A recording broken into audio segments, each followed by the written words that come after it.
Welcome back. I am your host. I am attorney Stephen Leahy, and this is the IRS Radio Hour on AM 560. The Answer.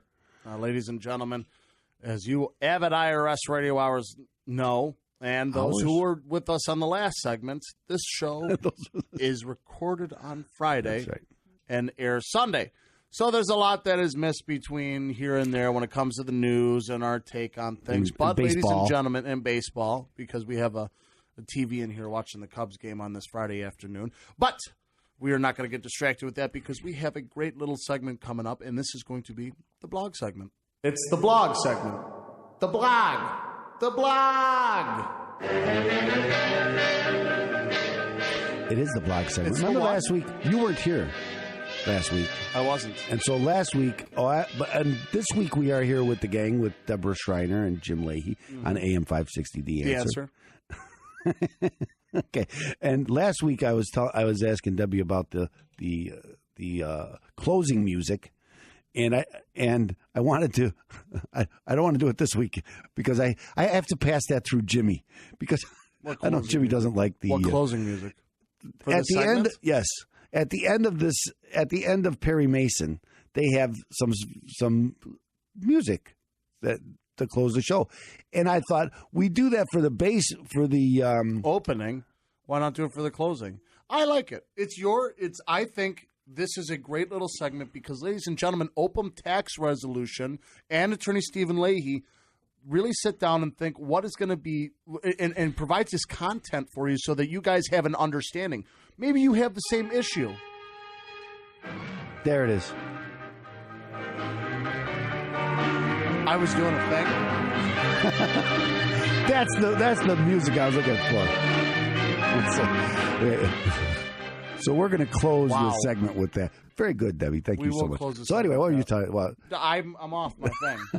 312-664-6649 or Chicago. What were you saying? You were saying. I'm going to tell you what you were saying. You were saying that we provide this information. The content. And the content that I'm going to talk about may apply to you. That's right. And it may or not. Somebody you know.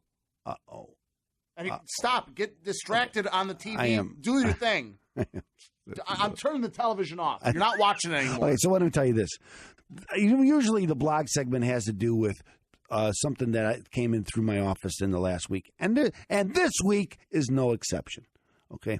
So what I want to talk about this week is a couple things. Innocent spouse, injured spouse, equitable relief. Can you say that one last time? Equitable relief. Okay. And separation of liability relief. So what this generally is, so first let me put this in context. When you file a tax return, a joint tax return with your spouse, both the taxpayers are what they call jointly and severably liable for the tax and for the penalties and interest and everything else. And what that means, what joint and several liability means is that you will be held responsible for all of the tax.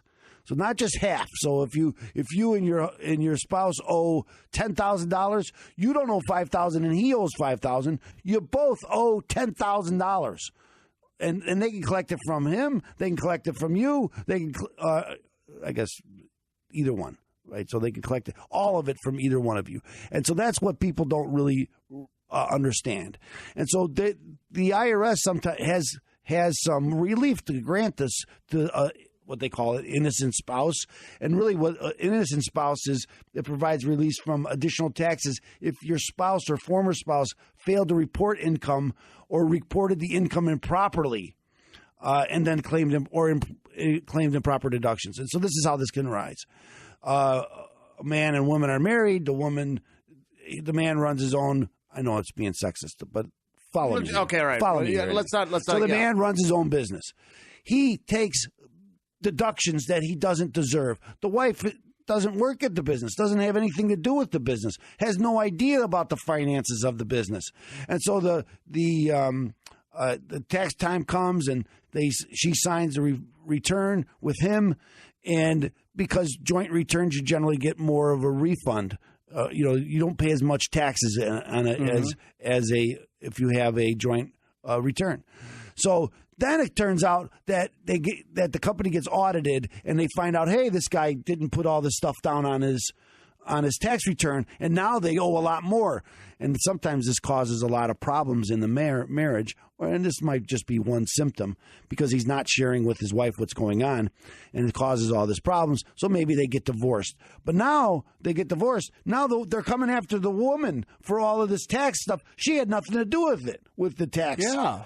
So it doesn't seem fair, right? Not at all. So that's what innocent spouse relief is for. It's for somebody like this woman that I just described to you.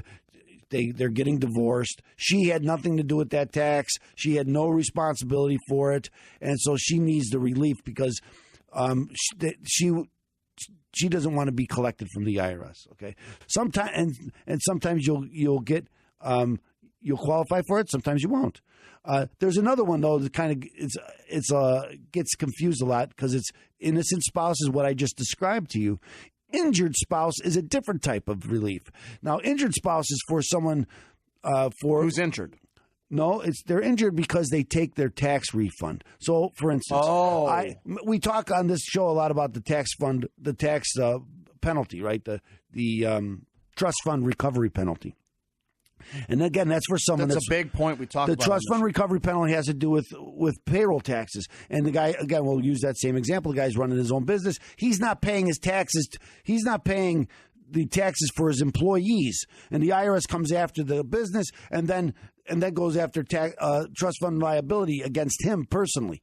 Now he owes that tax personally. Now he's married to a woman. Maybe she's a lawyer and she makes a pretty good living, and she's supposed to get $6,000 back at the end of the year, or $7,000 or more. And the IRS says, no, you file a joint tax return. He owes money. Now we're going to take your refund. She can file an injured spouse for injured spouse relief and say, no, that wasn't my tax. You shouldn't use my money and my tax refund to pay his tax because we're separated. You know, they're not separated, but they're separate liabilities. So the IRS will then say, okay, if you could prove that, we'll use this.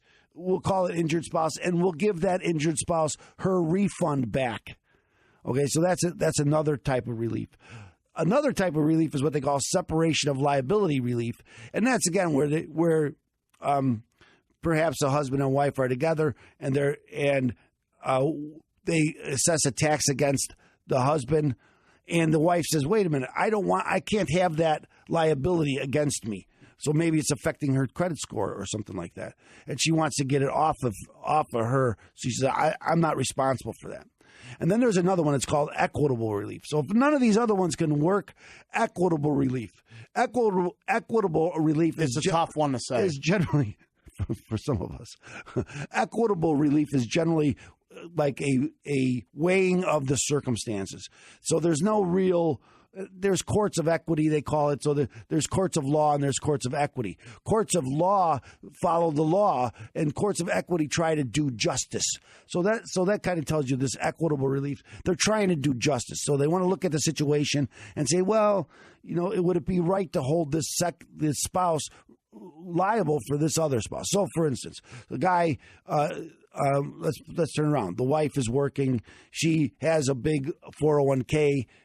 Money in 401k. She takes the money out of the 401k and goes to Vegas and gambles it away. And he doesn't know anything about that. He doesn't know that's what's happening. Okay, so now what happens in Vegas stays in Vegas. But now they're going to pay tax on that 401k distribution. That's right, except for the tax. That follows you wherever you're going. Okay, so but okay, so. Anyway, there's this relief called equitable relief. So if you're married and you think that the spouse is the one that should be held responsible for this stuff, and again, sometimes we want to get that relief so it won't be on your credit score, so you can keep your credit clean and not worry about these detrimental things on your credit. Who can I call if I have this issue? If you have these questions, any of these questions, which one will write for you? They're very complicated. You need to give us a call at 312-664-6649. Or visit ChicagoTaxTeam.com. That's going to be your hub to help fight the IRS. Now, ladies and gentlemen, remember, go to ChicagoTaxTeam.com. You can get a blog reports right there. You can see what we were just talking about. That way, because there was a lot of complicated things going on. It's complicated. It's going to be very easy. I can do a show. Anyway, ladies and gentlemen, stay tuned because after the commercial break, more IRS Radio Hour coming at you here on AM 560. The Answer.